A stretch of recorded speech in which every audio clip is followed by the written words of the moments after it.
திருக்குறள்ல நிறைய சிறப்புகள் இருக்கு. அதுல நிறைய பேர் நிறைய விஷயம் சொல்லியிருக்காங்க. நான் எனக்கு தெரிஞ்சத ஒரு சில விஷயங்கள உங்களோட ஷேர் பண்றேன். திருக்குறள்ல ஊமை சில பொருட்களோட பொதுப்பெயர் மட்டும் தான் பயன்படுத்துவாங்க. அத அந்த காலத்துல பயன்படுத்தின விஷயங்கள, அதோட பெயர்கள பயன்படுத்தியிருக்க மாட்டாங்க. எடுத்துக்காட்டுக்கு சொல்லணும்னா, ஆயுதம்ங்கிற வார்த்தை தான் பயன்படுத்தப்பட்டிருக்கும். ஆயுதம்ங்கிறது அந்த காலத்துல கத்தி, வில்லம்பு, கோடாரி எது வேணா இருந்திருக்கலாம்.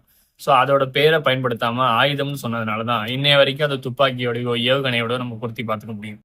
அடுத்ததா மருந்துன்னு மட்டும் தான் சொல்லியிருப்பாங்க. மருந்தோட பெயர்களோ, மூலிகையோட பெயர்களோ எங்கேயுமே பயன்படுத்தப்பட்டிருக்காது. இப்ப இருக்கிற மருந்தோட கூட அத பொருத்தி பார்த்துக்க முடியும். உணவுன்னு தான் இருக்கும். அது என்ன உணவுன்னு இருக்காது. இந்த மாரி பொதுவான பெயர்கள பயன்படுத்துறது மூலியமா, இப்ப இருக்கிற காலம் வரையும், இனிமே வர காலங்கள்லயும், அதோட பெயர்கள நம்ம ஈஸியா நம்ம எதோட வேணா பொருத்தி பார்த்துக்க முடியும். இந்த மாரி சிறப்பம்சங்கள் திருக்குறள்ல எக்கச்சக்கமா இருக்கு. உங்களுக்கு இந்த மாரி திருக்குறள்ல இருக்கிற முக்கியமான விஷயங்கள், உங்களுக்கு ஸ்பெஷலா தெரியிற விஷயங்கள் ஏதாவது இருந்துச்சுன்னா, மறக்காம கமெண்ட் பண்ணுங்க. நம்ம வீடியோஸ லைக் பண்ணுங்க, ஷேர் பண்ணுங்க, சப்ஸ்கிரைப் பண்ணுங்க.